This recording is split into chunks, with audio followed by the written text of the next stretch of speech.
मैं जब विद्यालय में पढ़ता था तो मेरे एक गुरु थे श्री त्रिपुरारी प्रसाद सिंह।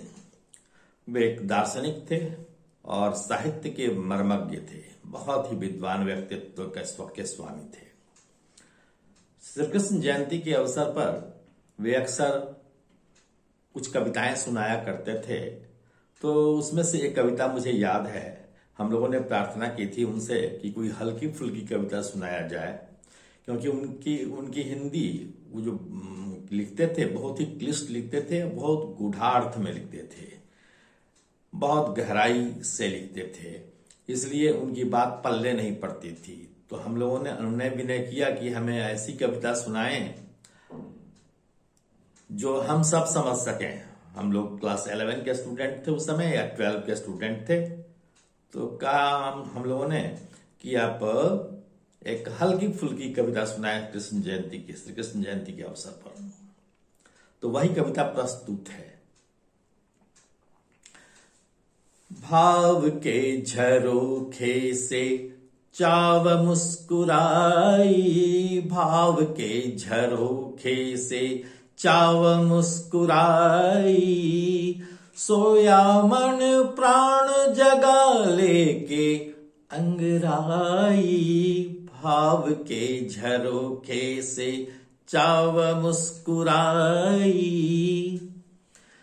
हंस वर्ण आभा का दीपित एक मूल हो, हंस वर्ण आभा का दीपित एक मूल हो, प्राण तरी लक्ष्य कहो मन के अनुकूल हो, प्राण तरी लक्ष्य कहो मन के अनुकूल हो, प्राण तरी लक्ष्य कहो मन के अनुकूल हो, रूप रस गंध लेके दुनिया बौराई, रूप रस गंध लेके दुनिया बौराई, भाव के झरोखे से चाव मुस्कुराई, सोया मन प्राण जगा लेके अंगराई, भाव के झरोखे से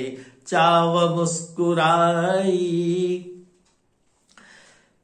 चंदन की डोली में चंदा सी दुल्हन, चंदन की डोली में चंदा सी दुल्हन, मीरा की काया में हीरा की विरहन, मीरा की काया में हीरा की विरहन, लोक लाज प्रियतम की खोज में गवाई, लोक लाज प्रियतम की खोज में गवाई, भाव के झरोखे से चाव मुस्कुराई, सोया मन प्राण जगा लेके अंगराई, भाव के झरोखे से चाव मुस्कुराई, भाव के झरोखे से चाव मुस्कुराई।